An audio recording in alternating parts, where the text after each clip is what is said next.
Hello friends, it's Shelley from Koala Knits and Knacks. In this tutorial, I'm going to show you how to make this very cute pumpkin scarecrow. Now he looks very friendly, but you be creative and you make your faces however you want to make them. You might want a scary scarecrow. And I am using my 46 and my 22 needle Addies, but you can go ahead and use your 48 and your 22 needle centros if that's what you have. I'm using Heartland yarn in a variety of different colors, and I will list those in the description box below this video, as well as give you some links to some of the supplies that I use. So please take a look down there, and I have a special little note for you there as well. So thanks again for joining me. I hope that you enjoy this tutorial. Please also come on over and join my Facebook group. I would love to see your creations. So friends, if you are posting in any other Facebook group, I just ask that you add the link so it's easy for other people to be able to find these patterns as well. So thank you for supporting my channel in that way. Don't forget to hit that like and subscribe if you haven't done so already. And once you have your supplies, we're going to get started. I hope that you have fun making this little guy.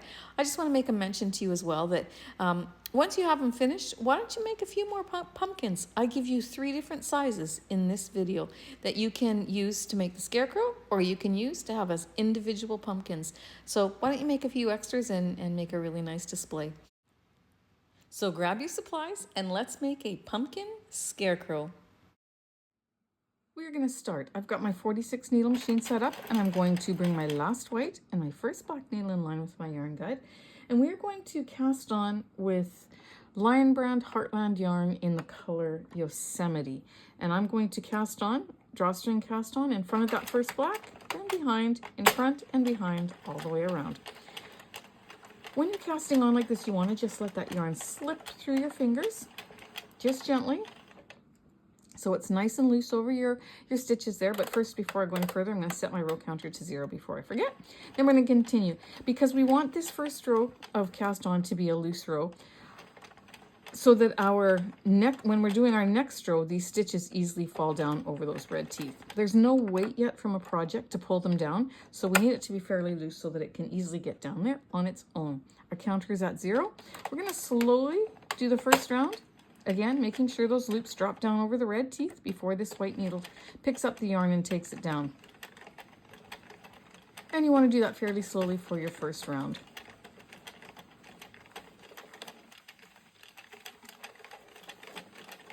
There we go. I see that black divider coming around, so I'm going to just keep going on my merry way here. And once you get 2 or 3 rows done, then you can, I always pull this down too, then you can go a little bit faster. Find the speed that your yarn and your machine like together. And for this yarn, our machine loves it, so you can actually go at a pretty good clip. And so once you find that speed that you like, you're going to go for 18 rows.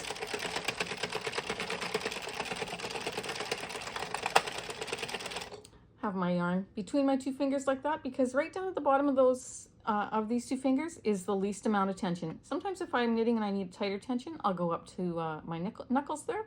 But when I keep it here, it's just a nice loose tension coming out of the ball. But by holding it in my hands rather than using a tensioner on my machine, I can feel if there's knots coming, or if there's tight tension in the ball, or I feel if I'm at the end of my ball, and it just helps me to stay in control that way. So that's how I generally hold my yarn. So I'm going to keep going until I get 18 rows. Just finishing row 18. And there we go, black divider in front. I'm going to cut that yarn, open my latch. I'm going to pop my tail in between the last white and the first black. I'm going to go ahead and I'm going to take my gold yarn, pop that into my yarn feeder. I'm going to take that to the other side of my white needle, because we're going to do a jogless join, which means we're going to tie them off when we have our project off the machine. But when we knit, as you go around in a circle, your row comes one on top of the other, and then you come around and the next one comes on top of the other. So your beginning and your end of your row are not in line. So when we do a jogless join, and then once we take it off our machine, we're going to tie it in such a way that it moves that row into line with one another, and you have a straight row. It's just awesome. It makes everything look so much better. And you're gonna love it. If you haven't done it before, don't be scared. We're gonna do it. So this gold yarn is called, I'm just looking here, Canyon Lands. Okay, I love this line of yarn.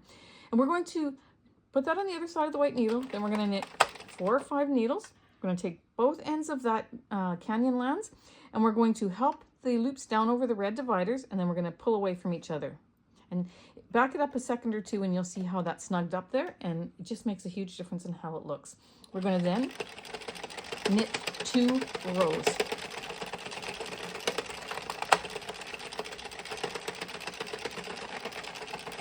There we go, that's 2 rows. My black divider is in line with my yarn feeder. I'm going to cut that off, put that into the center. I'm going to grab my green yarn, which is called King Canyon. We're going to pop that in. Take that around to the other side of the white needle. Make sure that that little nook of the needle doesn't split your yarn. You want that yarn to be right underneath. Grab both tails there, knit 4 or 5 needles, help it under the divider, take both tails of that working yarn and pull away from each other. We're going to knit 2 rows. This is row 21 and 22. We're going to cut this off. Now, when you're only doing 10 rows, you can carry it, but I'm going to cut it off just because that's what I like to do. And I'm going to put that in there, and I'm going to go underneath. I'm going to knit 4 or 5 needles, help that under, give that a tug. We're going to knit 2 rows.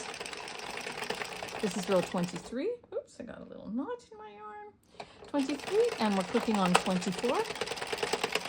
Watching for this black divider to come around. If you have not done so already, take a black permanent marker and mark that red divider between your last white and your first black. You'll always know when the end of your row is coming around, and you just line it up with your yarn guide and it's done. We're going to cut that yellow gold yarn, pop that in the center between the last white and the first black, and we're going to grab our Yosemite again, which is the orange. We're going to pop that into our yarn feeder. We're going to swing that around behind that white needle. Going to knit 4 or 5, help it down under those little dividers, grab both ends of the working yarn, tug it away from each other to snug up your stitches. Then when you have your project off the machine, your tension at your first few stitches is just as nice as the rest. And from there, we're going to go ahead and we're going to knit 18 rows. Oops, I got a little, look at, I had wound it up and I've got a little knot in there, and that's what I felt with my arm, with my finger. So I'm going to just go like this until I get past that knot. And do one more. Then I can go back into here.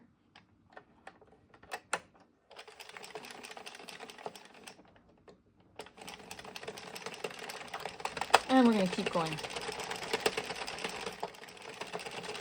Knitting 18 rows of this color until we get to row, let me just double check what I wrote, till row 42 on our counter. Oh, these colors are so gorgeous together. So I'm clicking on row 30. I'm going to go till I get to row 42. You see these little tails here? This is where we join together, but I had to join it down here too, because I'm using pieces of yarn that I had, and it's not a full ball. That's okay, because it's on the inside and you don't see it. Have fun, friends. Go till your counter says row 42, which means this last section, this last color, I'm doing 18 rows.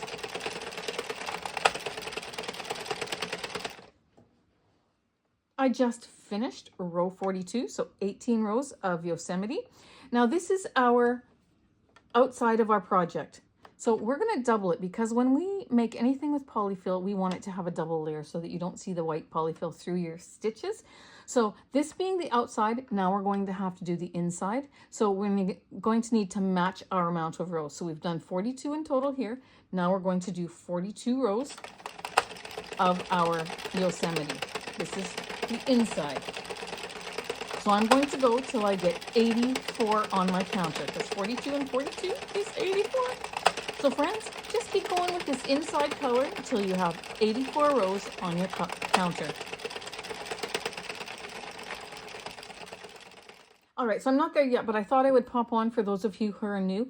Once your project starts to touch the table and you start to see it bunching up like this, you want to take your project and roll it into what we call a donut, because if you don't, as you keep knitting, this is going to push up, and the pressure that's coming from this could take one of these little loops off your red needle and cause you to drop a row. So you just pick it up just like this and you roll it in on itself. And that will prevent that problem, and it will keep your tension nice and even and tight around the inside of your barrel. And you know, you knit another 15, 20 rows if you're doing a bigger project, and then you just keep rolling as you go. But I'm going to just keep going now till I have 84 rows, and I'll see you back. Having finished my rows, I just finished row 84.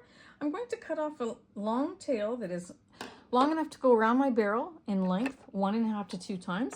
We're going to pop this into the center between the last white and first black. We still need to knit off these 2 needles, and then I'm going to show you one way to cast off, and in the next piece I'll show you the other way.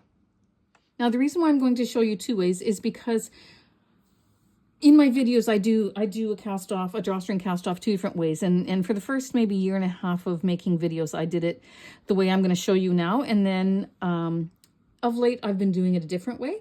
And I like both ways. So for this particular piece, I'll show you the way I originally did it. And the next piece, I'll show you a different way. Okay, so now that we have these 2 finished, we're going to continue rotating our barrel. Every time the needle goes down, that makes these stitches available to pick up. So we're going to go underneath, we're going to pick it up. And then we'll take the next one. You have to do one at a time for the first little bit until you can get some slack on there. And then I'll pick up the next one. And then you rotate your barrel again. All of these are now loose. So when you pick up your stitch, come out the side this way. Because if you pull it up to get your stitch off, you might pull too hard, and then the stitch will come off your next needles when you're not ready for it yet, and you'll drop your row. So this is how we remove it with this method. Both methods give you the same result. Just one you have to stand by your machine like what I'm doing right now, and the other one I can do it while I'm still sitting. So depends how tired I am. So we're going to keep taking off our stitches just like this until we get all 46 loops off the little red teeth. Easy peasy.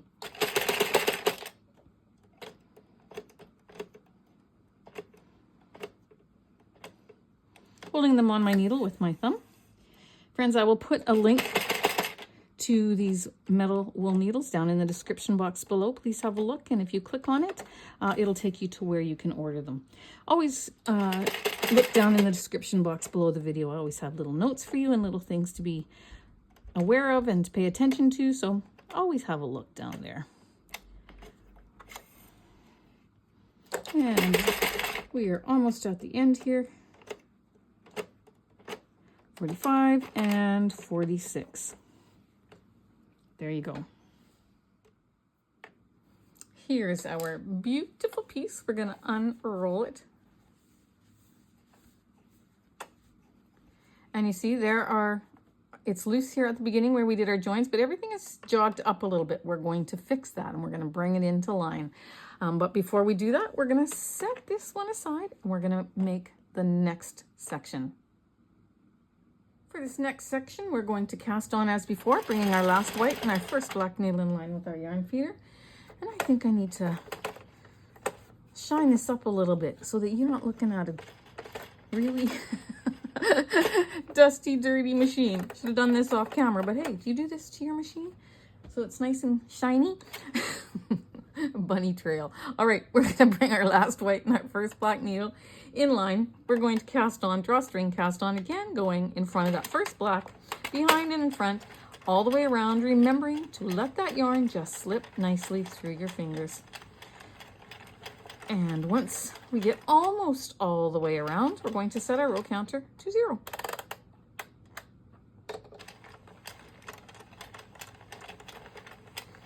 And it should be behind that last white, and then again we're going to go slowly for this first round, making sure that those loops are dropping down over the red teeth, not splitting between them or not staying up on the white needle.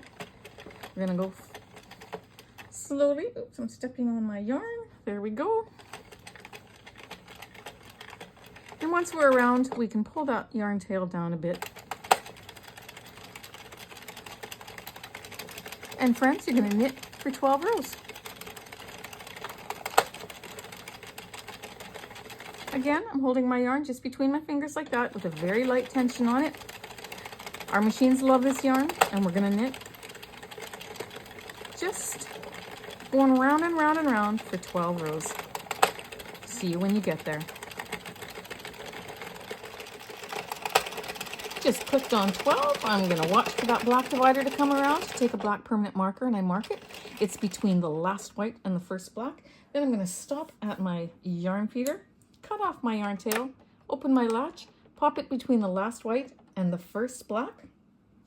We are going to grab our green yarn, which in this yarn series is called a series or category, whatever you want to call it, is called King Canyon.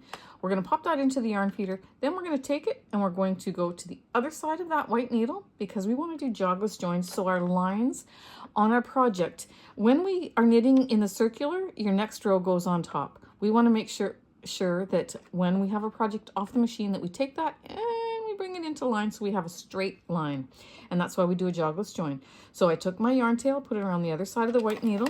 I'm going to knit 4 or 5 needles. Then I'm going to take both ends of that color I'm working with.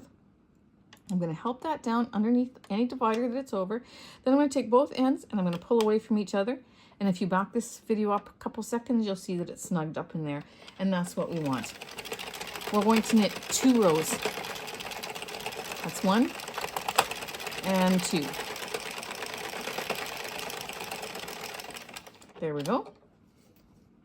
We're going to cut this off, open the yarn feeder, put this between the last white, the first black. Then I'm going to go ahead and I'm going to take my gold color, which in this series is called Canyon Lands. We're going to pop that in there, shut our latch, go to the other side of the white needle. Oops, sometimes this yarn can split, so be careful that you get it right under the nook of that needle. You're going to knit 4 or 5 needles, help this under the divider, take your ends, pull them away from each other, knit 2 rows. That's 1, and this is 2. I'm going to cut that off. You can trail them on the inside if you want to put your yarn in there and then pull the other one out. But I find this just as easy to do. And then when I teach it this way, then, you know, when you're doing another project where you have more rows, you'll know what to do. So that's the reason why, if you're yelling at the screen right now, that's the reason why I do it.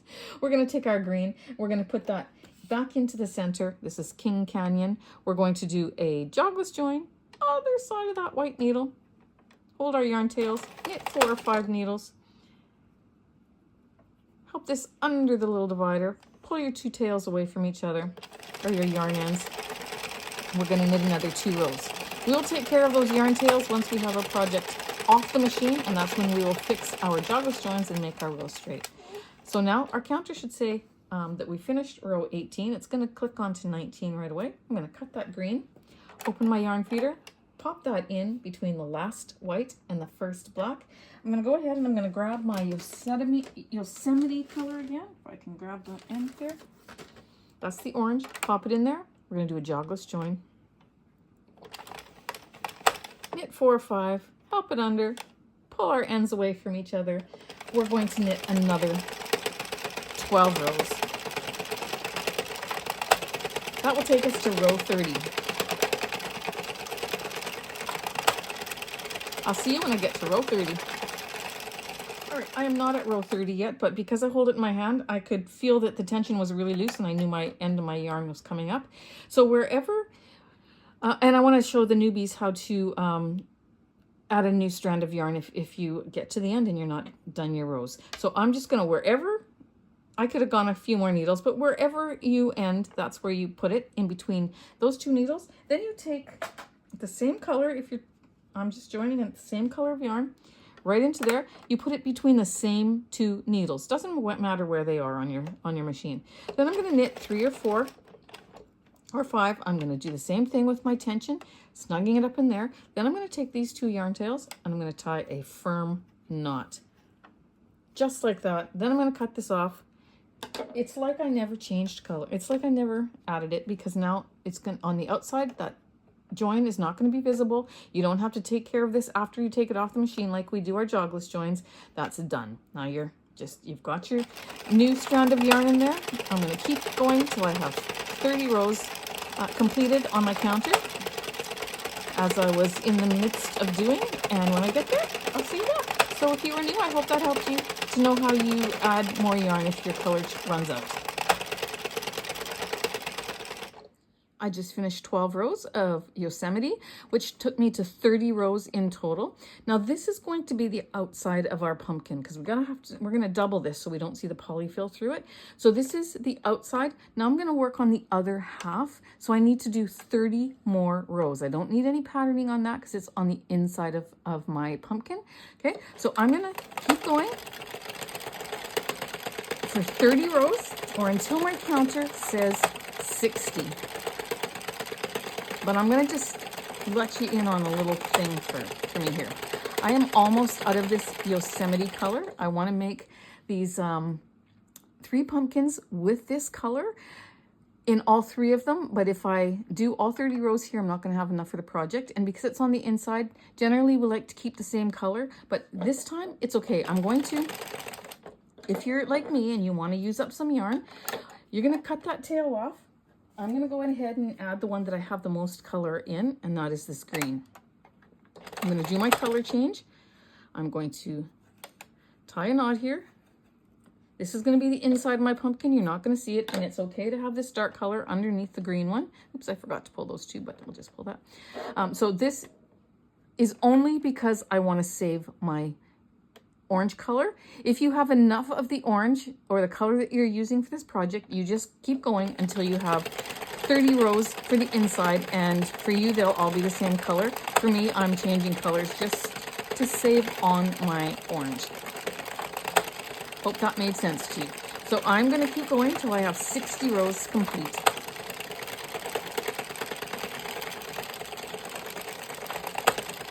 So I'm working on the 30 rows of the inside of the pumpkin that you will not see.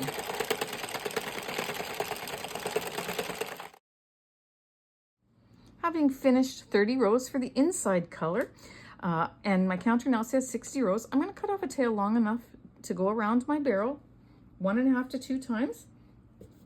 I'm going to cut that off. I'm going to open my latch. I'm going to pop this between the last white and the first black, remembering we still have to finish knitting these 2, and we are going to cast off. We're going to do a drawstring cast off. So I'm going to pop this on my needle. And I'm going to show you the second way that I cast off. I showed you in the first piece one way. This is the second way. We're going to rotate our barrel almost all the way around. Here's my first needle here. And I know it because it's on the left of this black divider. I cannot go so far that, okay, this needle popped up, this one's next to pop up, then this one.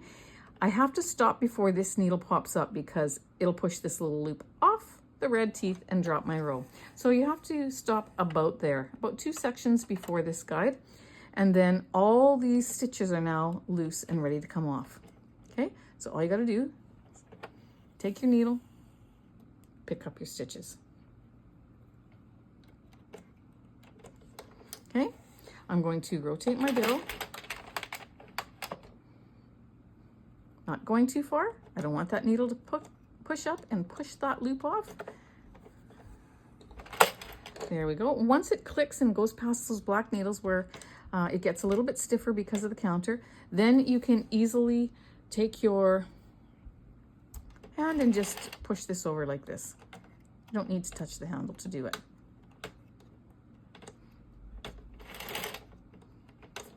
And we're going to remove all of our stitches as we did in the previous piece.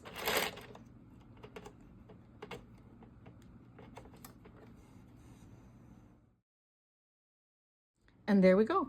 We have our piece off the machine. And just by way of explanation again, This is where I have my color break here, but you could have continued on. If you have enough of this color, carry that all the way up till your counter has 60 rows on it. Again, it's because I am running out of this color and I want to have enough for all my pumpkins. So there we go. Set that aside. Let's move on to the next one. So here is our last piece, and it's a good thing that I used some green in my last one because I just had enough of this Yosemite color. Now what you're going to do is you're going to cast on how we did for the other two pieces with a drawstring cast on. Then you're going to knit 40 rows of this color. Then you're going to drawstring cast off, choosing either method that I showed you. So that's the last piece. Drawstring cast on, knit 40 rows, drawstring cast off. That gives us all 3 pieces, just like this. Okay, so what we're going to do next is we're going to do our jogless joins. I'm going to take one of these pieces. We're going to, I have to stop soon because it's getting dark again in here and my lighting is probably very terrible. So I'm going to take this piece and I'm going to show you, and then I'm going to put it aside till tomorrow. Taking your top 2 strands, you can clearly see here's where our line is. Boop, and then down here. So we went down here and we came around and then up to here. And so what we're going to do is we're going to take these 2 strands, we're going to divide them like this, and we're going to pull them away from each other. Just like that. It's just such a delicate procedure. And you'll feel when it stops. And when it stops, you're going to tie, but you're not going to tie this one really tight just till it touches the fabric or the yarn. Then you're going to tie this next one tight, because if you tie the other one overly tight, you're going to pull in here and it's going to be funny looking on the other side. We're going to cut that off. I'm going to show you that method one more time, then I'll show you another method. Taking these ones out of the way, you're going to go up to this section here, and you're going to gently pull it away from each other. And you feel it slipping into place. And once it does, just take your finger and just go over it like that, just to smooth it out. Tie that one, and then this one is tighter. Cut it off. That's method 1. See, I'm showing you all kinds of methods today. We're going to take these next 2. This is actually my preferred one. If you need to get a little bit of extra anxiety out of you, or just a little bit of a, you know, if you're feeling like a little rage or something, use this one.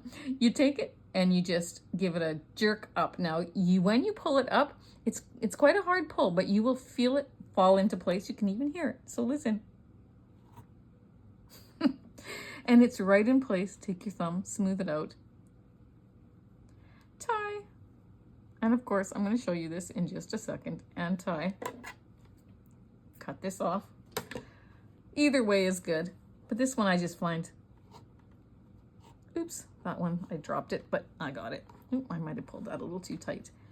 There we go. I just find when you give it a little tug up, it just automatically stops where it's supposed to.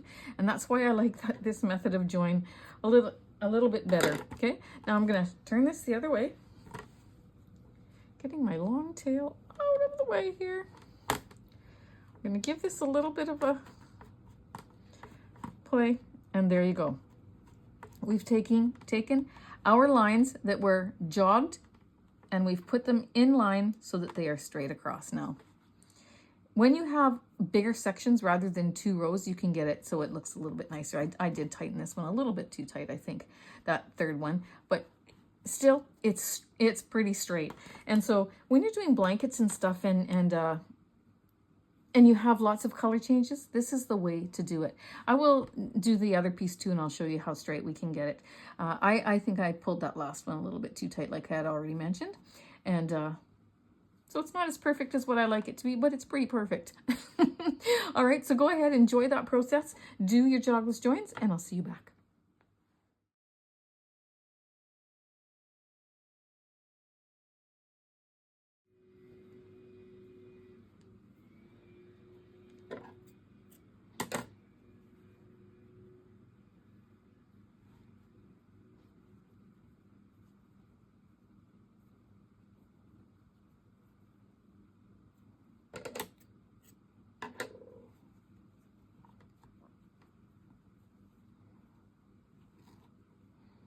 I feel like I'm giving you a moment of silence as we do this.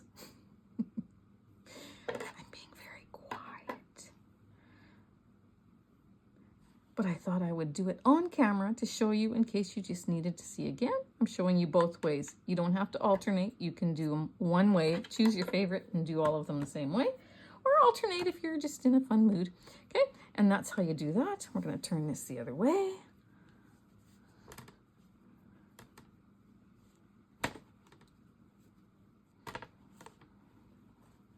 And there we go.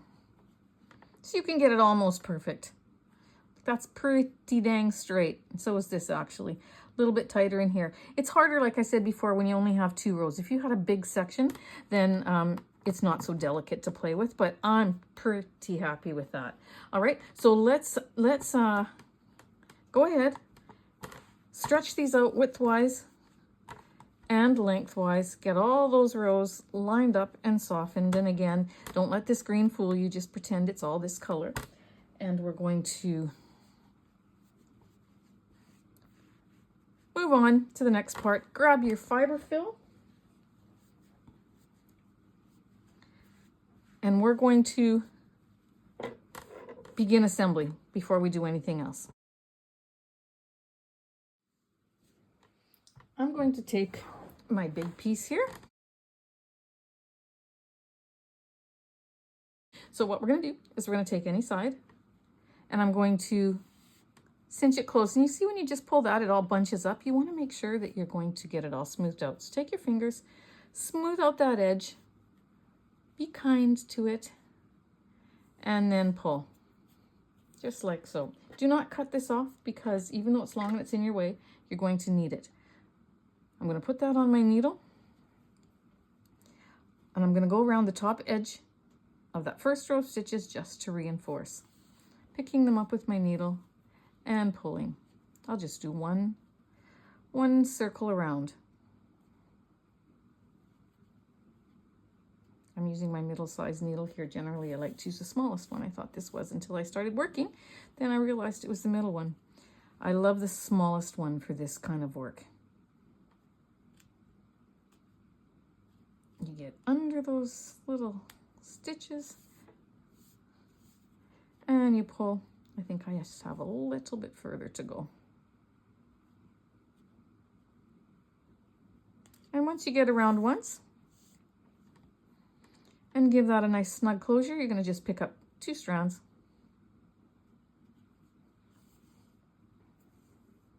and knot it off. Push that knot down with your thumb. And it's okay to just do 1 knot because it will stay in place. We're going to use this again. Then you're going to take this other side here. You are going to do the same. Actually, before you do that, sorry, put this back on your needle. Before you close that other end, put this back on your needle. Put your hand into your tube. Pop this needle down into the center.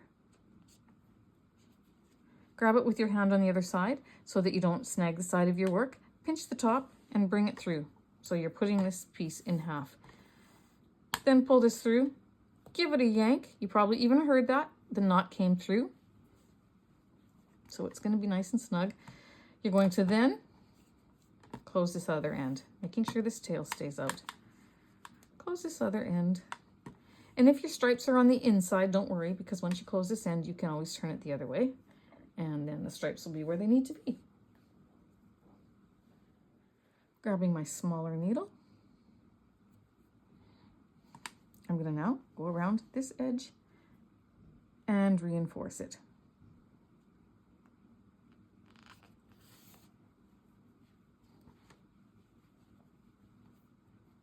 Just like we did the other side.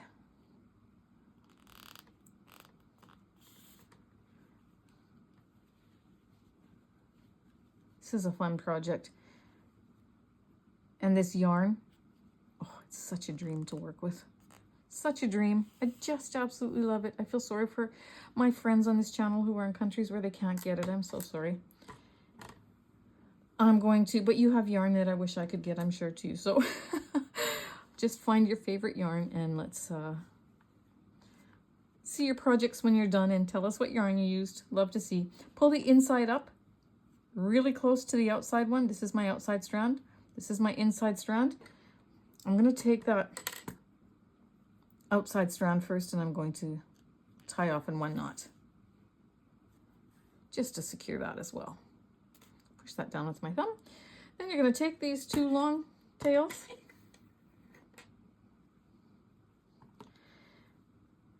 you're going to tie a knot and bring that inside up real close. Be careful you don't snap this as you tighten it. And it's real close. There we go. I'm going to take this to the inside of my work. Just one of them.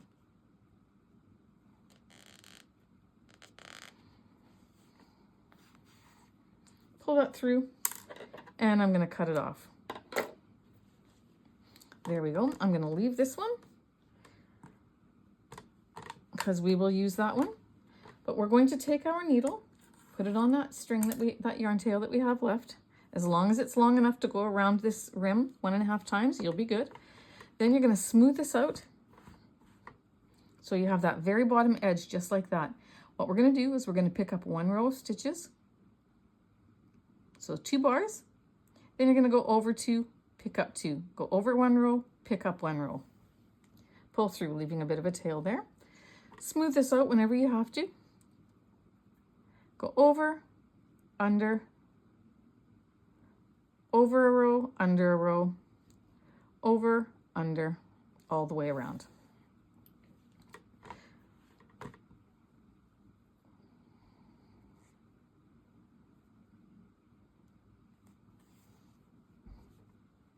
This is going to provide a means for closing this with a drawstring closing once we stuff it. Again, taking your hand in there if you need to, smooth it out so you have that very bottom edge.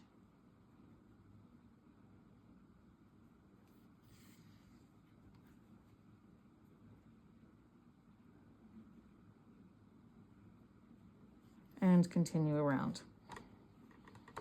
Smoothing it out. It's important to smooth it out because you want this to be as even as possible.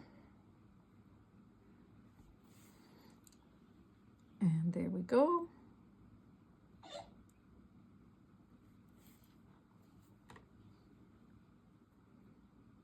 And under, over, under, over, under, over. And then just make it work. There we go. Now you've got your drawstring closure. You're going to take your fiber fill. And we're going to separate it, pop it in there, grab some more.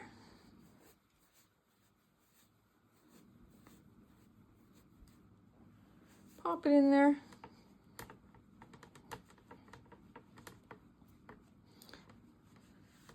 Get it right up to that top. Maybe a smidgen more.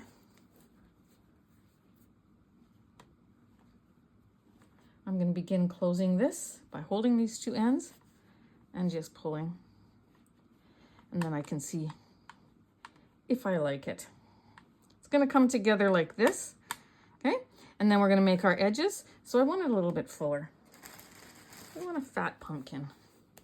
Not so full that our edges start to separate, that our rows start to separate, but full enough that we get a nice rounded pumpkin. Push that up in there.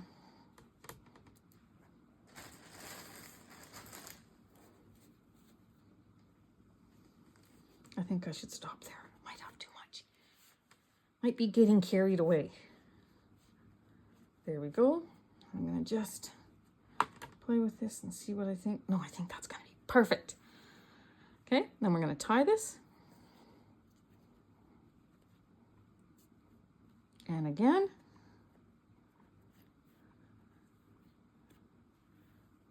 We're going to take our tail. I'm going to take the shorter one of the two because it's long enough. Then I'm just going to go around this first row of stitches to make sure that that base is closed.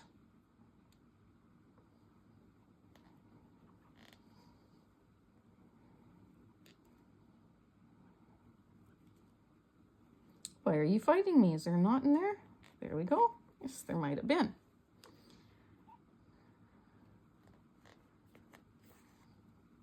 I don't usually get fighting back with this needle. It's got a nice sharp point. And there we go. A little bit further.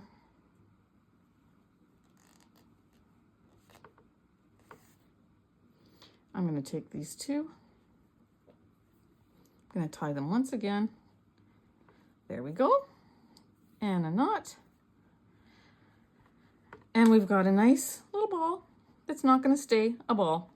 We're going to take our longest. I'm going to leave these tails hanging just in case I need them, because what we're going to do is we're going to take the longest needle that we have. Now I've got this set of 3 metal wool needles, and I'm going to take the longest one. I like these needles because they're strong and sturdy. They're not going to bend while I use them to make my little lines. So I'm going to put that on my needle.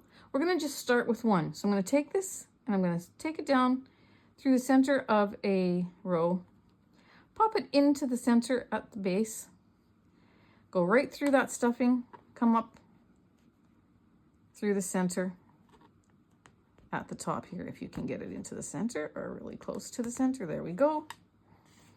And that's going to be your starting point. Give that a pull. I want to split this into 5 sections. So I'm a visual person and I like things to be precise and nice and even. So I'm just going to eyeball this a little bit. I'm going to put this one here. And then I'm going to take another one. I could count these rows out, but I don't have to be that precise. And I'm going to take another one, put it there. That's 1, 2, and 3. And one more in there. So then I have 1 section, 2 sections, 3, 4, and 5. So you need to put, once you start your first one, you need to put 4 stitch markers around, fairly evenly spread out. And that's just to give you a little bit of a visual. You do not have to be that picky if you don't want to. I'm going to take that out. I'm going to follow this down that row. I'm going to go in through that center,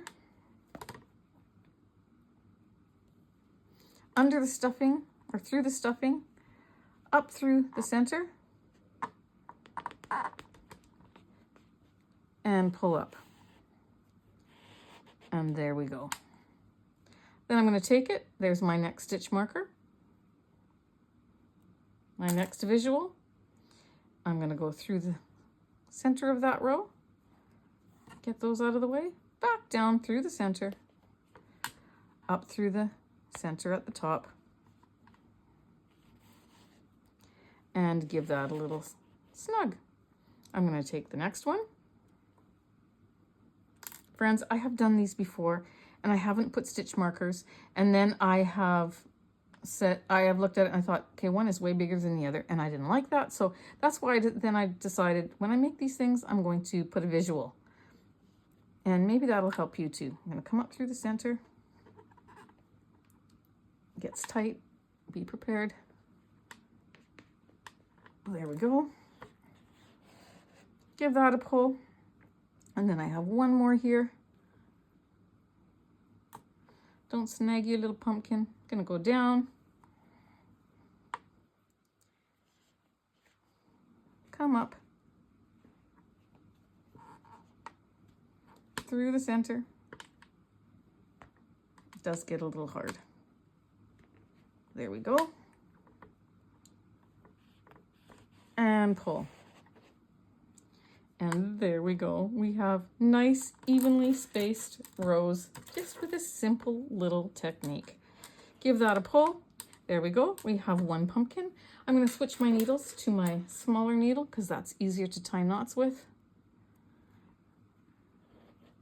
And we're going to just grab right close to the center there. Give it a knot. And one more.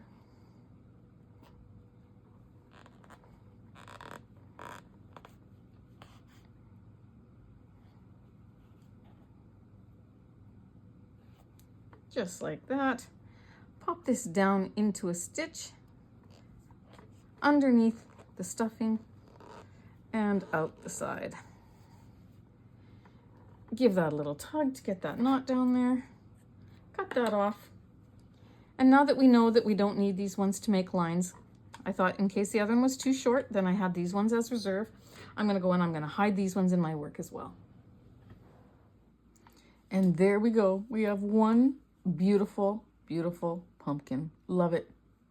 Go ahead and do that to your second section, the middle section, and then leave the smaller section alone. We're going to do something different with that. So, all right, take your middle section, follow the same process. And when you're finished that, we'll work on the top section. And there we go. I have the middle section done. We are going to attach that onto our bigger pumpkin, making sure that you line up the section here with the line that's here. Okay, so that it's not like one, it's not like that. It's like that. You want to just rotate it a little bit so that it's offset. So we're going to take our needle and some yarn. I'm going to just grab this green yarn. We're going to give it a light, we're going to secure it a little bit. I think I need a longer needle than that. So let me take this one here. Not much longer, but it is a bit longer. We're going to go, I'm going to go, here's the center. I'm going to go just off to the side and go straight down. Pull that through. Go off to the side on this one. Pull it straight down. Just like that. And then I'm going to go over to the other side. And straight down. And through. Doesn't matter if you come more through the center here. It's just a matter of this having two little points of entrance so that we can tighten it. Then I'm going to come back up and go through and come up. And you'll see what I've done there. That way when you pull this, these two will stay together. Now I'm going to just rotate that so that I have it where I want it. Take these two, I'm going to just cut it off a little bit so you can see better and I can work at it better. I'm going to give this a tie. And just like that. I wonder if I can, I'm going to actually leave that hanging. If you haven't cut it already, cut it a little bit longer and that'll be good. So I have this now lined up so that the line is here and the round part is here. We're going to then take our smallest piece, which I have done already, and you're going to stuff it into the round, but you're not going to add the lines, okay? We want this to be the head, so we're going to just leave it like this. We're going to then take it, so stuff it so it's a nice head. We're going to take that, and we're going to, take one of these pieces, and we're going to pop it through the center. I'm going to leave that hanging just in case I need it here yet. Through the center and up. There we go. I'm going to do that with this next one. I'm going to also do it with that orange one just because I can see that I'm not going to need it. So we're going to just come up just a little bit off to the side so that I've got, it's not exactly in the same location on the bottom. However, it wouldn't matter because it's attached to this middle one. And then we're going to put that on, and we're going to tie this one. Don't tie it so tight that this squishes the head. And we're going to put 3 on there, and I'm going to stick this on my needle. Pop it into there, right into the center if I can, under the stuffing, out the side of the head. Pull that, cut it off. I'm going to just take this one and I'm going to, because this is the tail that was underneath this and it's already hidden, or it's already tightened, I'm just going to take that, I'm going to go up under the center there, pull it through the stuffing, bring it out the side, and just cut it off, just to hide that tail end. Just like that. And there we go. Now this is going to rotate a little bit because it already did and it went like that. So I'm going to put that like that. I'm going to put some more yarn on my needle, and I'm not going to do this on camera, but I'm going to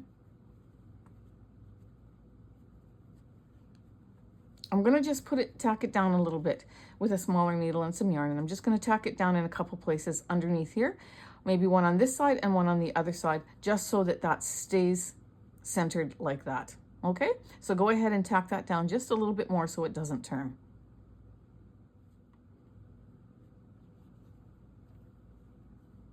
Oops. Thought I would just show you in case someone didn't understand what I was referring to. I'm taking a little piece of yarn, going through the base of that one, then pick up just a row here. Then I'll take these two yarn tails, I'll tie them in a knot, I'll hide my ends. I'm going to do another one here, and then I'm going to do on this side right here. Okay, go ahead and finish that off. All right, friends, it is time for the arms, and I'm going to choose the green King Canyon for the arms. We're going to use our 22 needle machine, and we are going to cast on in front of that first black, behind, in front, behind, front, behind. You know the drill, all the way around. Setting our row counter to 0 before we get to the end. And it should be behind that last white. Into the yarn feeder it goes. We're going to go slowly on the first round. Now, our 22 needle machines are a little bit more finicky than our bigger machines. For some reason, on those first couple of rows of the 22, the yarn likes to split between these red teeth. Even yarn that works beautifully in our machine after you get past the first couple of rows. So that's why you have to continue to maintain a slower speed at the beginning. And now that I got a good grip on these little needles here, we're going to keep going for 20 rows. I'm not going to stay on camera for all of this, friends, because it's a repeat of the techniques. So you're going to knit 20 rows of this arm color. Then you're going to do the drawstring cast off by cutting a piece of yarn that wraps around your barrel length 1.5 to 2 times. Then you're going to take off your needles with the drawstring cast off, just like what we've been doing. So cast on with the drawstring cast on, 20 rows, drawstring cast off, make 2.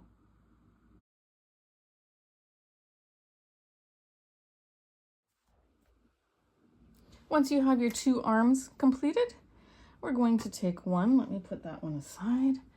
We're going to give it a stretch. We're going to close up one side.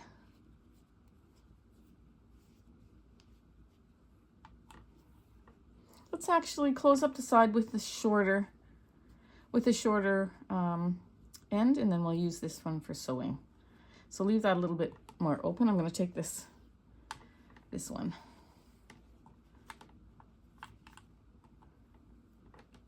For sewing onto the body is what I mean. Mind you, this one's fairly long too, so it really doesn't matter. Once you pull it closed with a drawstring, you get that extra length. So I'm going to just go around and I'm going to reinforce this once.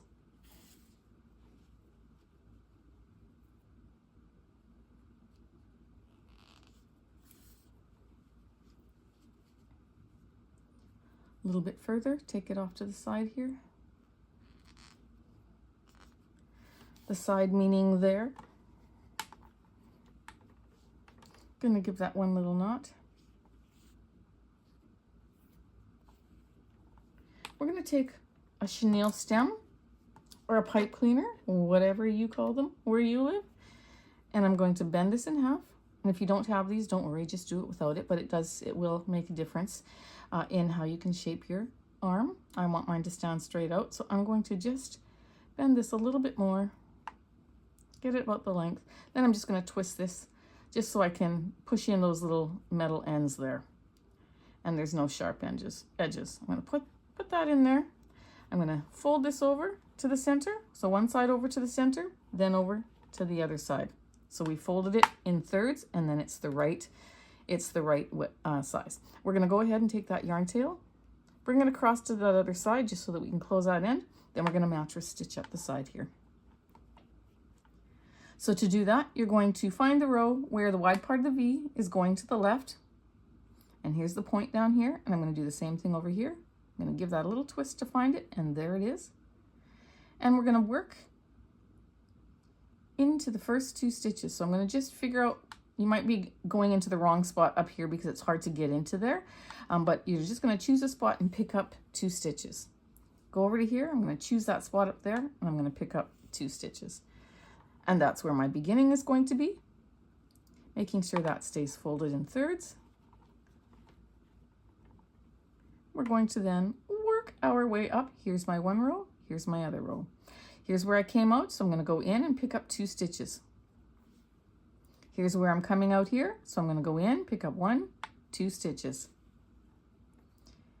And it's easy to stay on the same row because you're going in where you came out. So here's where I came out, I'm going to pick up 2. Here's where I came out, I'm going to pick up 2. I'm going to do this all the way up.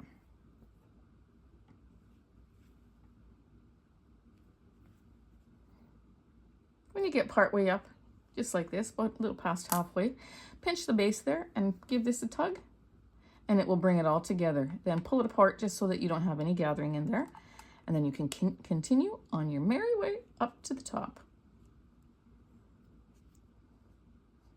Here's where I came out, right in there, and pick up 2.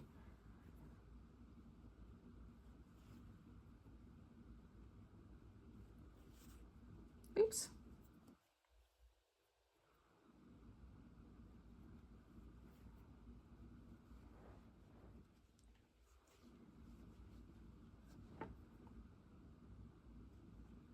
When you get up to the top, you're going to pull this one just a little bit, because here's our other section that's in there that has a drawstring in there. We're going to just pull that a little bit, but not till it's tight. Just pull it so you can get enough of a, if you can see it at this angle, I want to get sort of like a straight edge there. I didn't want to put waste yarn in there because on such a small piece, we can just work it with our stitching. So I'm going to just go through there, pick it up. Then here's the loop on the very far edge here. I'm going to go under that loop, go across. You can pick up the middle 2 sections as well. Go across and pick up the edge on the other side. Then I'm going to come over. Here's the loop. I'm going to go through the other 2 middle sections there and across. And we're going to just do that all the way over from one side to the next, creating a flat edge. There we go. Making sure that all four, when you fold it in, there's more than actually 4 layers. You want to make sure that they're caught. And there we go. Oops. And when you start sewing across here, make sure you're not pulling in here because you don't want this gathered. You want this to remain straight. And I'm just going to put my last one in here. Take these 2 yarn tails and I'm going to tie a knot. That's 1 and 2. I'm going to cut this one off. Take the shorter one, cut it a little shorter so you can work with it. Tuck it into your work, pull it out, cut it off, leave the longer one for sewing. And I went ahead and I did that to this one as well, except for I didn't hide my end. I'm going to do that, tuck it in, cut it off, and we've got our 2 arms. And because we have the pipe cleaner in there, they're going to stay straight out. And I'm going to add a couple little fingers to this as well, but I'm going to use my Wonder Knitter, my Clover Wonder Knitter. I have been using that quite a bit lately, actually. I'll put the link in the description box for that below, but let's go ahead, grab our Wonder Knitter if you have it. If not, you just leave it like this.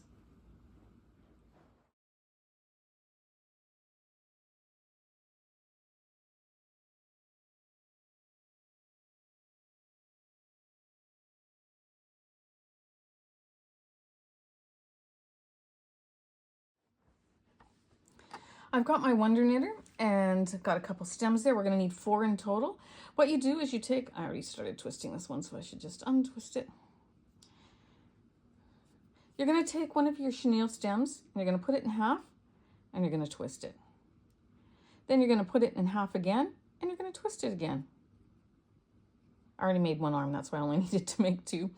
And we're going to push in those little ends. You're going to make 4 of those, and each of these is, let me just tell you, 55, 1, 2, 3 inches long. Each one of these stems is 3 inches long. Make 4 of them, okay? I'm going to set those aside. Then you're going to take your yarn. I'm using King Canyon, the green, and we're going to put it through the center there. And to cast on, what you do is you're going to put this on the right side of this peg, go around the front and around the back, just like that. Then you're going to turn your barrel, so to speak, and you're going to go from the right side to the front to the back. Right side, front to the back. Now I do have a tutorial on how to use the Clover Wonder Knitter, so if you need to see that slower, then you go ahead and look that up, or go to the top right corner of this video and click that little gear and slow it down. Once you have that on, we're going to rotate our little machine thing, and we're going to this little thing, and we're going to take the bottom loop over the top. Bottom over the top. It doesn't matter which one of these pegs you stop on when you're at the end. You don't have to do all 3 and be, here's the start and there's the end. Once you get started, you just stop whenever you need to stop. But for the sake of you knowing how many rows we do in total, I actually did count. Every 3 needles as being 1 row, of course, or 1 round, and I did 13 rounds. But we're going to start with doing a few rounds, maybe 4 or 5 rounds. So that's round 2, 1, 2, 3, that's round 3, pull down, 1, 2, and 3, that's round 4, pull down. I'm going to take one of these little chenille stems that we made. I'm going to just set that in there. Don't push down too hard, okay? You don't need to, just so that it's holding its own there. And then we're going to, and I always hold this with my 3rd finger to give it a little bit of tension. We're going to keep knitting.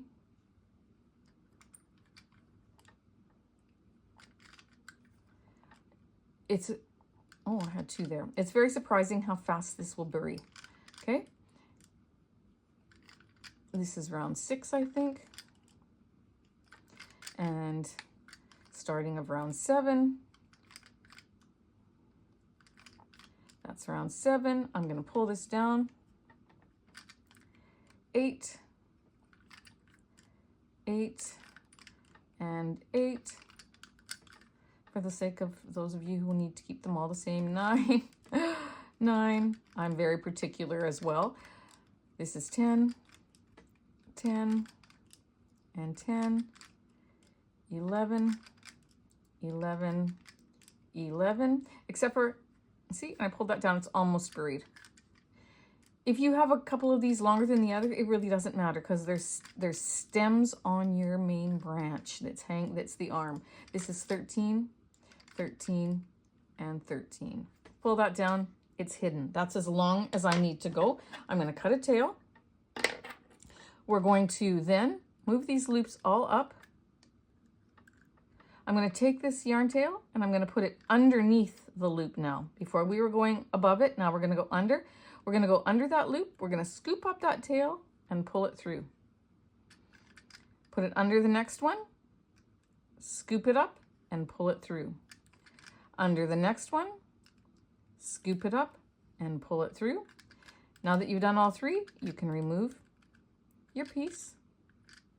And we got a perfect little stem. Oops, what happened there? Must have snagged it somehow. That's okay. I'm going to sew that in. I'm not stressed about that one little bit. I'm going to show you how to finish off this little one, and then you're going to make 3 more because we need 4 in total. So there's my chenille stem that's down in there. I'm going to just move this up just a little bit. Then I'm going to bend this over, which is why that loop doesn't bother me, because now you've got your stem down here. You're going to bend this little extra over, and you're going to neatly sew it down. Oops. I love these metal wool needles, as you know, but if you got too short of a strand here, it falls out on a regular basis and drives me a little nuts, but that's okay. I'm going to tuck this in and I'm going to just sew up.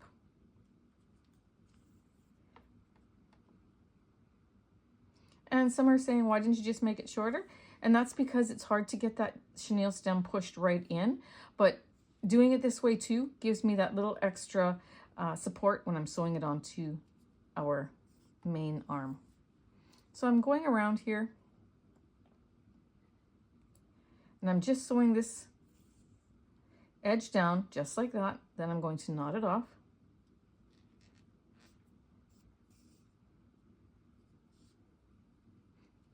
And knot it off. And if this strand is shorter than your other strand that's hanging there, then go ahead and hide it. This one's longer than this one, so I'm going to hide this one.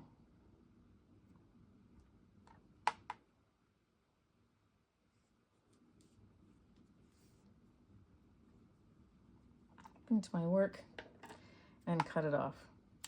Go ahead, make 3 more. As you're sewing these up, if you notice that there are some big wide spaces here that you don't like this one down here isn't going to be very secure, I think, with the end of my pipe cleaner. So I'm going to put my yarn tail back on and I'm going to just go around.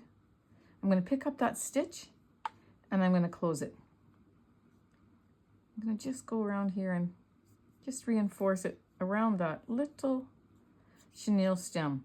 Might be a good idea to do anyways. And so then I'm going to just go up a little bit.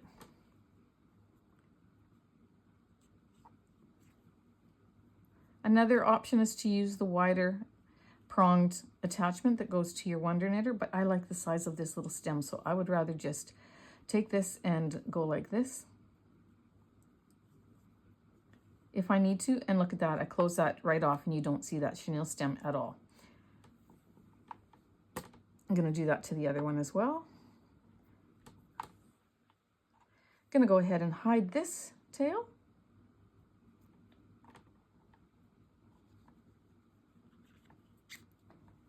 Cut it off. I'm going to fix that other chenille stem and the other 3 that I made. Or the other, well, all of them that I made. I'm going to go ahead and double check them. Bring this up to the top here. Getting ready to sew it onto my piece. And there we go. We have a beautiful little stem to add to our arm, but I need to fix this one in the same way that I just showed you I did that one. Then I'm going to hide this yarn tail and I'm going to attach a longer one for sewing. This is a very easy thing to do. It's just that very end where that stem is poking out. Just give it a little bit of reinforcement, just like so.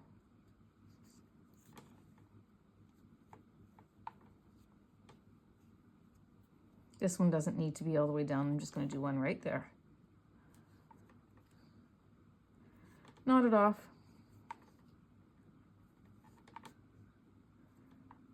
Hide my end. And then I'm going to attach another longer one because that's going to drive me crazy when I try to sew it on.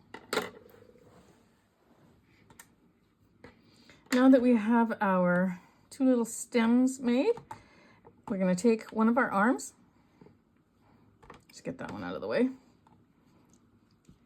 And if this is the front, we're going to take the side right there, our side. So where our flat edge is here, just follow it along the side there. We're going to put our little piece on there. Here's where I folded over and sewed, so I'm going to put that against my work. And I'm going to line it up so that it's even with down here, or you can go a little shorter, however you like. It's going to be bent. So you place it wherever you feel you want to place it, but I'm just going to simply sew it on to the side. Picking up some of the arm or the bigger branch and coming down the side just a little bit.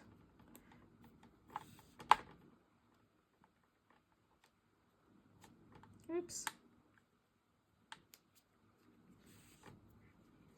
Going to go a little bit further. You want this to be secure.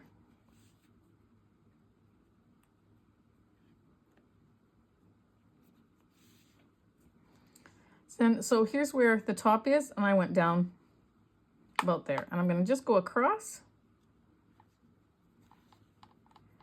and then pick up on this side.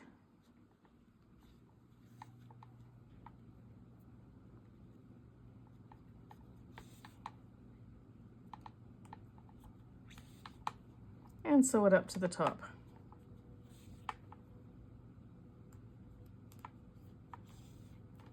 So that's nice and firmly attached quite a ways down. I see there's a little bit of pipe cleaner sticking out there, so I'm going to trail this down. And I'm going to grab that stitch there, and I'm just going to sew across it. Just like that, and I hid that little pipe cleaner, and I'm going to go back up to the top here. I'm going to tie off in a knot. And one more.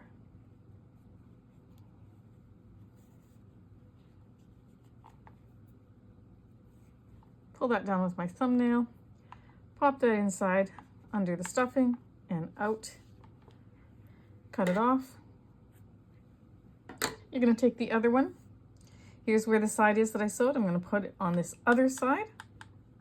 Line it up with the end there. And I'm going to sew it the same way I did this one, but onto this other side. Once we have that done, we're going to do it to the second arm, of course, and I have done that, and I've already attached one. So in order to attach it, we're going to make sure that this section here is the middle of the front, okay? And so then what I'm going to do, and you'll see I attached this to the top of the head, also to the bottom here, and that helps to hold the head in place too. And then, so what we're going to do is we're going to take this, and we're going to have this flat edge here. We're going to go underneath the head and just pop that in there just like that. Taking our, let me just take a look and make sure it's centered. It is. Taking our needle and our thread, I'm just going to lift up the head just ever so slightly, and we're going to go in there and we're going to sew this on. Just grabbing a piece of the body and then the edge of the arm. And I'm going to sew that right across. And let me turn it this way just a bit so I can get in there.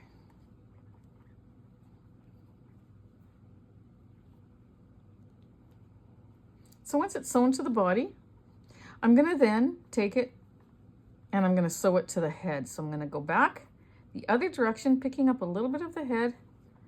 And then I just have to pick up the side here. I don't have to go right on the very edge. It's just a matter of tacking it down so that the head doesn't lift up and you don't see it. So I don't know if you can see that in there, but I'm just picking up part of the head, and then I'm picking up along the edge here, but not on the seam because it's too hard to get at. So I'm going to just pick up a little bit of the head, pick up a little bit of the seam right there. And then I'm going to assess the situation from the front, see if I like where they are.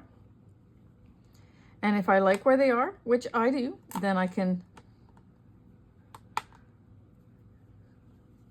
tie a knot.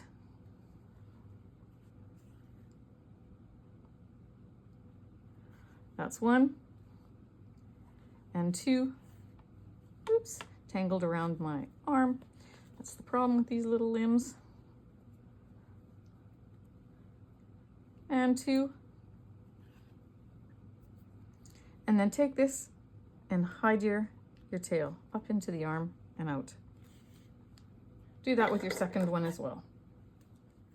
Once your ends are tied and you like where they go, what I do now is, because there's a wire piece in there, you can just give this a little turn. I'm going to give this a little turn so that my hands are facing out. And then you can bend these however you want them. Make them look like little sticks. There we go. All right, so I kind of bent one arm up and one down. It's looking good. We're going to do the face now. So we're going to take some black yarn onto our needle. And I'm going to start with the nose, and then I can center the eyes on the nose. Here's that middle piece. So we're going to go centered up. And we are going to make it so the point is down. Let me see, is the point going down? Yes, the point goes down on the nose and it goes up on the eyes. So we're going to just, and I want to have smaller facial features. I don't want really huge filled in nose or eyes. So I'm just going to go across. Here's one stitch in the middle and half of stitch on each side. So basically it's over a 2 stitch. And we're going to go down. So I went from the point up to the one side, over to the next side, back down into the point, back up into this side, and then I can join the two going here. Coming back down into the point.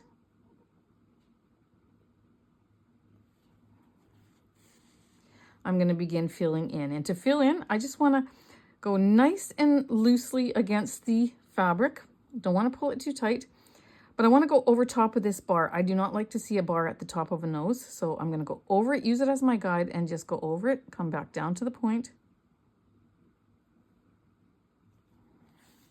Bring it through. Oops, I pulled that a little too tight. Don't pull it too tight. And then go back up, go right beside it, back down to the point. And if your point starts to get square from the so many back and forth, then go a little bit lower and make it a point. But you don't want this too thick. You just want one little layer.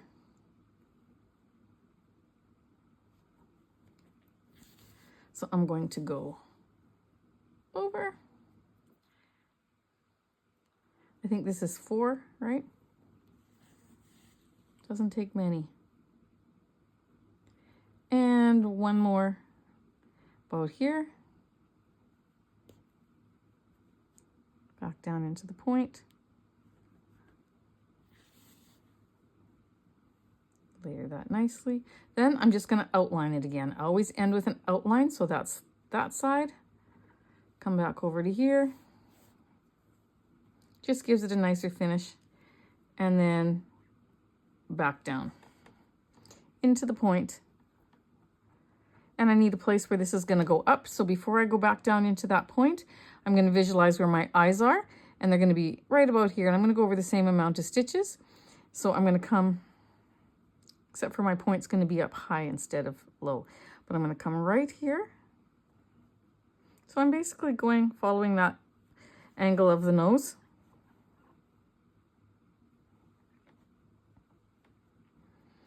And then I'm going to go over and then up.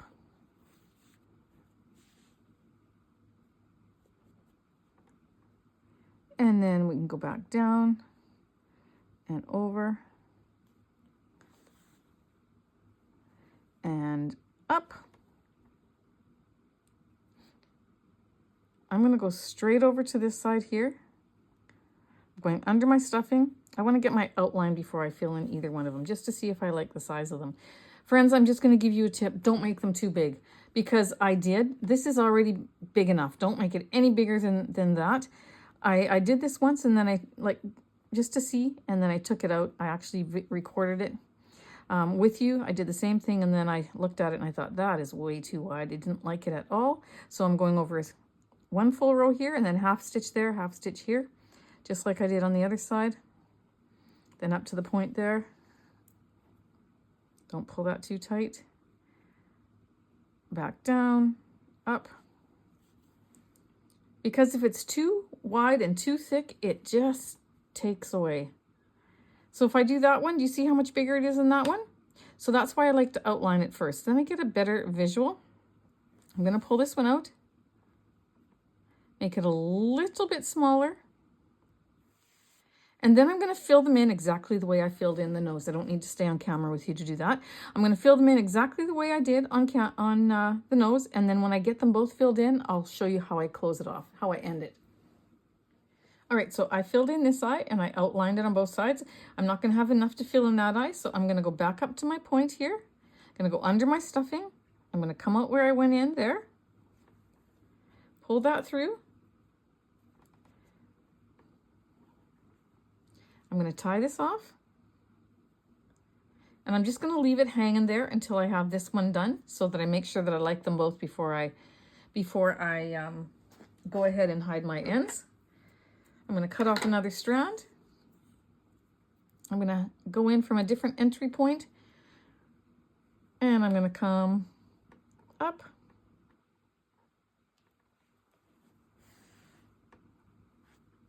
And I'm going to begin filling in this next eye. Then I'll come out this end, tie off, and if I like how they both look, I'll tie these off, and then I'll hide them under my work, and I'll do the same with these ones.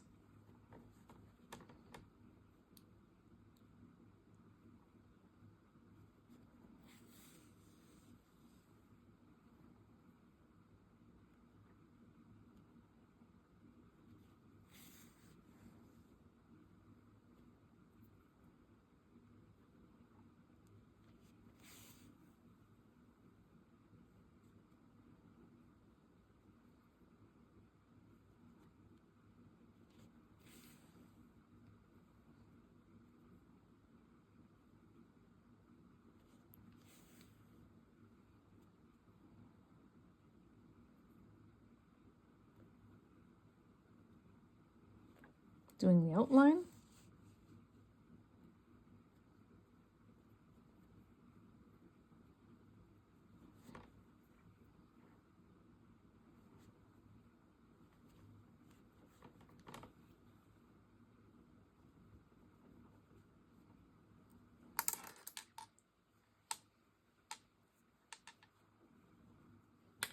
All right, so I think I like how that is. Maybe the eyes could have been a little bit farther apart, but I'm going to leave them. I think they're okay.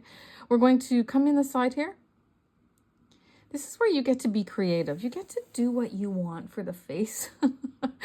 And like, I'm just trying to figure it out here as well. And we're gonna go down, then I'm gonna just come across.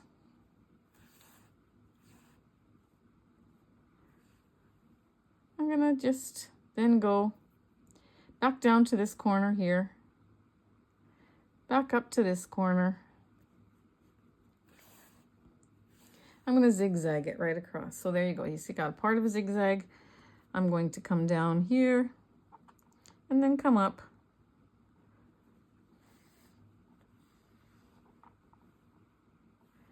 Go back down to finish that off. Come up to, let's see, where am I going to go? Got to come back up to this point.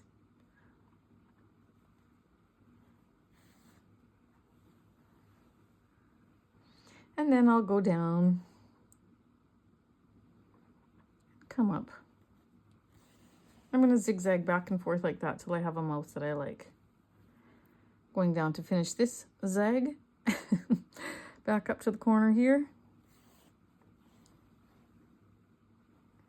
And then we'll go down.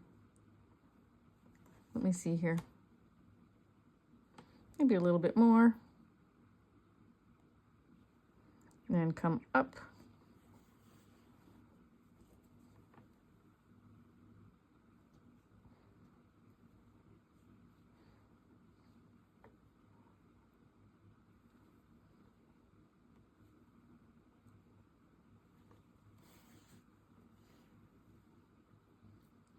And down.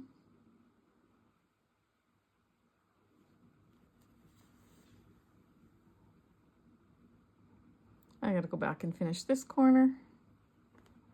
Then I'll come up a little bit more. Let's see, this one comes across to here. That's too high. Let's go here.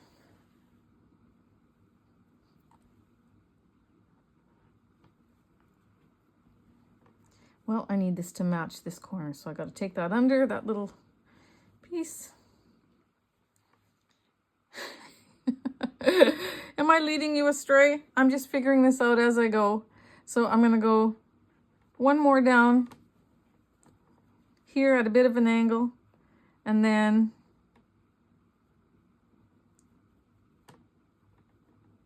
come up.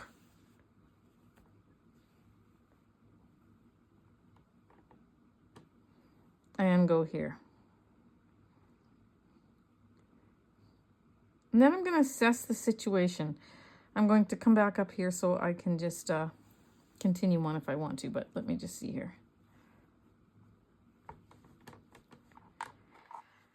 I think that's looking good. I'm thinking maybe what I should do is make some crisscrosses on every second one. I'm going to go off camera and figure it out. So that's actually what I did. And I didn't do every second one. I thought that would be too uniform for Scarecrow. So I crossed this second one here. Then I missed this one. I crossed the opposite way on this 1, 2, 3, 4th one. Then I did the 5th one. 6, 7. Then I did the 8th one. And the 10th one. And the 12th one.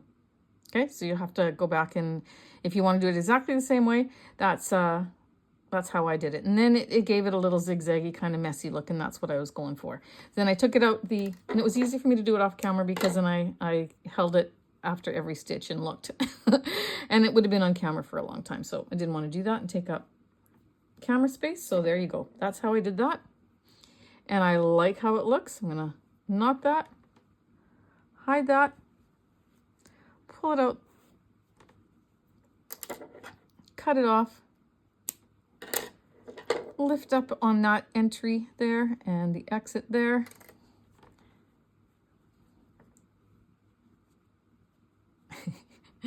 I'm liking how he looks. Friends, it is now time to make the little curly thing for the top of the head. And so I'm going to bring my middle black needle in line with my yarn feeder. When I do my flat panels, I always put my middle black needle as the middle number of how, like if we're going to do 11 needles for this one. And so this is the middle one. So this will be 6. And then I'll do 5 on either side. And the reason why I do that is because then every time I go back and forth, when it hits these black needles, it counts the row. If you do your flat panel starting at like this, and then go your as many needles as you need and come back this way, it only counts every second row. I like it to count every row, so I leave it in circular mode, this middle black needle being the middle one that I need. I'm gonna count 5 on either side. 1, 2, 3, 4, 5, and we're gonna cast on in front of that first one, behind, in front, behind, in front, behind. That's the middle one. Now I'm gonna do 5 on the other side. 1, 2, 3, 4, 5. So we've done 11 needles. You're going to put that underneath the red divider. Now I do have a extensive video on how to do flat panels. So this is not one of those videos where I'm teaching you in great detail, because that's not what this video is for. But I will try to do some steps here. Set your row counter to 0. You're going to, once it's under that divider, every time you go either direction, you want to put tension for the first needle that gets knit. So a little bit of tension. It's going to pop down under, and we're going to go back the other way. Here's my first needle here. I keep going until it pops down under the red divider that's beside it. And there it did. Now I'm going to go back the other way, putting a little bit of tension for the first one. And you always have to help the first and the last needles basically down. And I'm going to go back, help that down. Here's the last needle I'm going to knit, so I'm going to keep going till it goes under that divider that's beside it. Once it goes under, then you can go back. And there we go. Here's the last one, so there's a divider. Once it goes under, then you go back. Here's the last one. Once it goes under the divider beside it, then I go back. And I'm putting tension just for the first needle on each direction, okay? So it's under, I go back, a little bit of tension. Now I can loosen off, keep going. That gives me a nice edge. Here's the divider, it goes under, a little bit of tension, keep going. And I'm gonna go back and forth like this till I have 34 rows on my counter.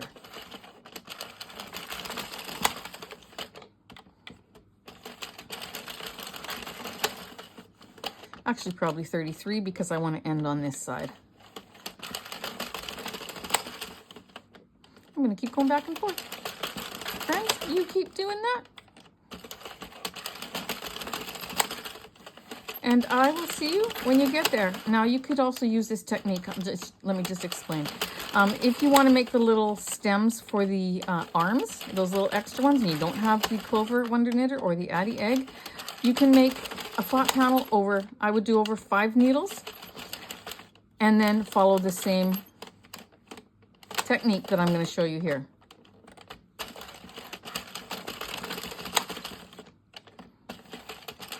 Or once you take your flat panel off, when you do it over 5 needles, once you take your flat panel off, then sew it up the side to make a little tube.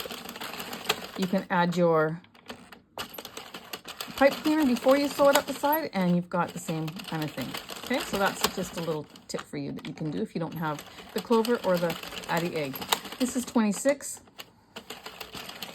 27, 28,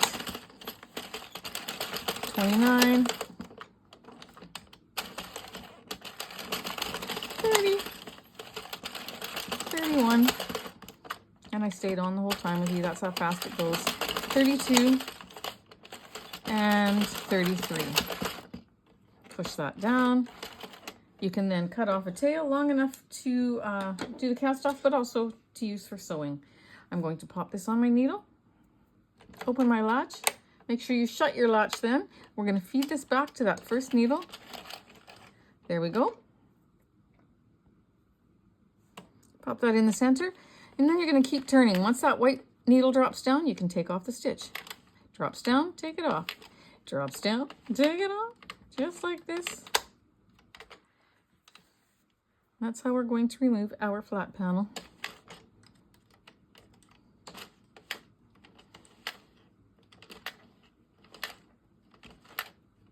And there we go, we have it off.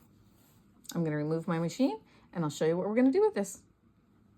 I'm going to give this a little stretch, mostly lengthwise. We're going to tighten up this one end, pop this on our needle, and you're going to make one in this color and one in the green, or two in the green, or just one, however you like.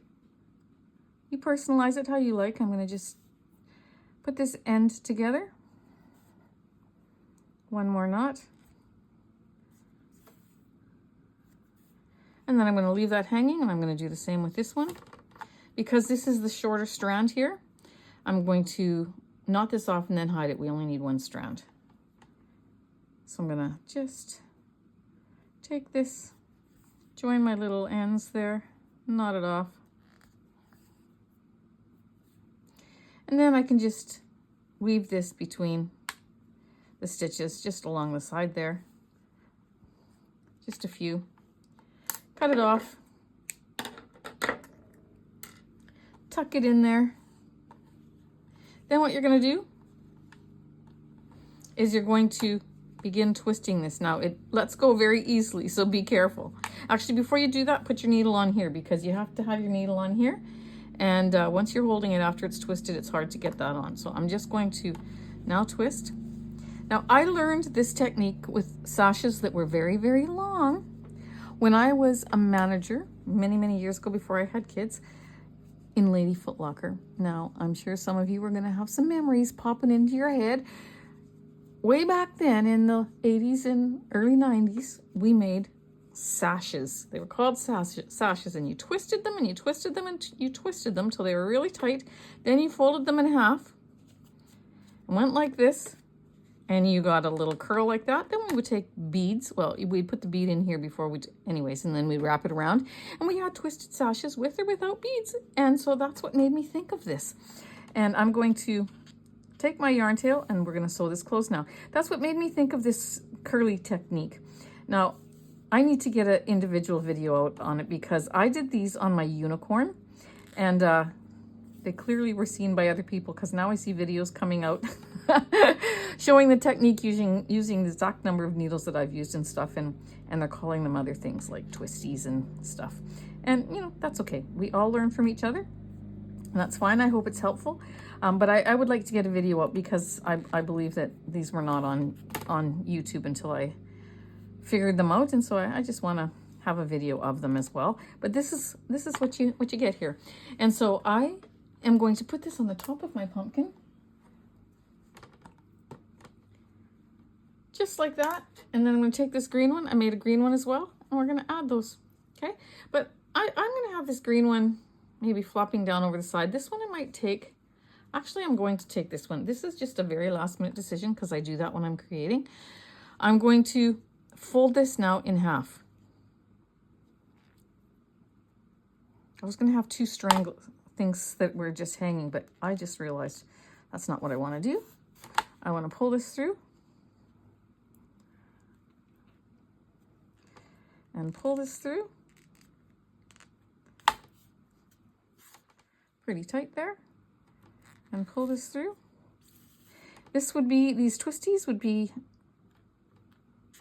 these curlies would be excellent for doll hair. So if you're making a doll and you need hair, these would be great for that. I'm just going to go up to the middle there, and I'm going to sew this across, and then come back across, just to hold that little stub together like that. And then we're going to tie off in one little knot to hold it. Carry this back down to the bottom. I've told you guys many times in my videos, I am not a seamstress. I do the best that I can, but some of you might be watching how I sew and say, oh, Shelley. But that's okay. I get the job done. I'm going to put this needle through that center on one side out to the next, so that when I pull this, it's centered. Oh my goodness, you guys, I'm so glad that I did it this way. Truth be told, I made this one on camera with you, and I had it attached and everything, and I was editing my video. And I tell you this often because, friends, you don't, unless you make videos for YouTube, you don't realize how many clips it takes. It takes many, many, many, and then you have to edit them together. It's not as easy as what you think it might be by watching a video.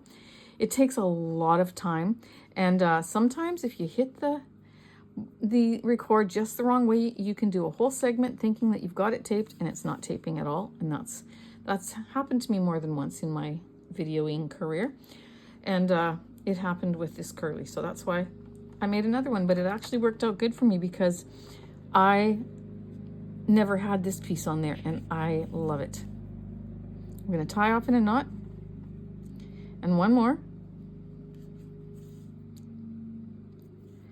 and then I'm going to hide that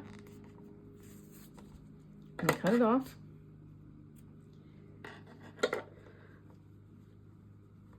And then we're going to take this green one. So you're going to make another one, exact same rows, but you're not going to bend it in half like we did that one for the second time. Just going to have it like that. And I'm going to just sew it. Oops. I'm just going to sew it on just like that. Just to hang over. I don't need to stay on camera for that. This is how I'm going to do it. All right, so I got that sewn on and I'm hiding it. Now the video where I originally had these curlies was on my unicorn. So take a look at that unicorn. That's what this is reminding me of, because that's where I thought of it. Take a look at it. You might want to make one of those. Vastly different from this, but it's so cute. All right. Look at him. Isn't he precious? You know, maybe the eyes could have been a little bit higher and the nose so you could see the mouth better, but maybe not. I'm always my worst critic. I think he's absolutely adorable. I cannot wait to see yours. All right, my sweet friends, here is our pumpkin scarecrow. Now I take several pictures because, you know what, the hardest part of making a video is capturing a good picture at the end.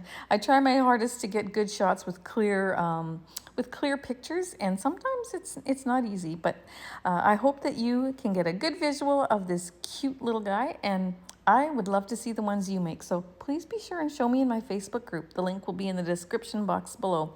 Be creative, you guys, and do the faces that you like and the colors that you like, and just have fun. I can't wait to see yours. So thanks again for joining me. I sure appreciate you, and I always enjoy spending time with you. Have a blessed day.